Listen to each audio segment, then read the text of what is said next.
ખેડાના નડિયાદમાં યોગી farm ખાતે આંતરરાષ્ટ્રીય યોગ દિવસની ઉજવણી કરવામાં આવશે।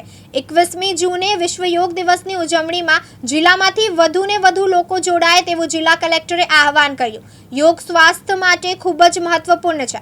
દરેક નાગરિકે દરરોજના જીવનમાં યોગને સ્થાન આપવું જોઈએ। ત્યારે જિલ્લા કલેક્ટરે સરકારી કર્મચારીઓ, વિદ્યાર્થીઓ, વૃદ્ધો અને તમામ વયના જૂથના નાગરિકોને જિલ્લા કલેક્ટરે આમંત્રણ આપ્યું। ખેડા જિલ્લાની પ્રજાને 11મા આંતરરાષ્ટ્રીય યોગ દિવસ માટે હું આમંત્રણ આપું છું। ખેડા જિલ્લામાં આ કાર્યક્રમમાં 4 લાખથી વધારે લોકો આ યોગના કાર્યક્રમમાં સહભાગી થવાના છે।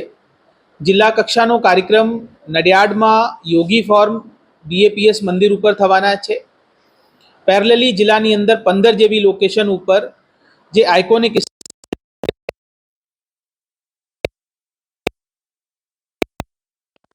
સંગઠનો, જુદા જુદા સરકારી કચેરીઓમાં ફરજ બજાવતા અધિકારી અને એના પરિવારીજનો આ કાર્યક્રમમાં સહભાગી થશે અને આ જનભાગીદારીના કાર્યક્રમ છે।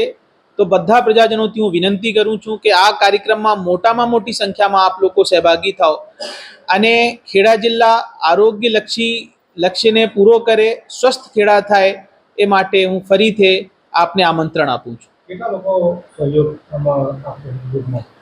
આશરે 4 લાખથી વધારે લોકો આપણા જિલ્લામાં યોગના આ કાર્યક્રમમાં જોડાવનાર છે। વરસાદની સિઝન છે, આ તમારી વાત બરાબર છે કે વરસાદના સિઝનના લઈને વૈકલ્પિક વ્યવસ્થાઓ પણ કરવામાં આવશે।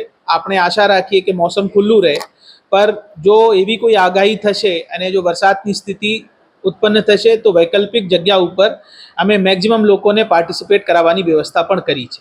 કોઈ જગ્યાએ યુનિક રીતે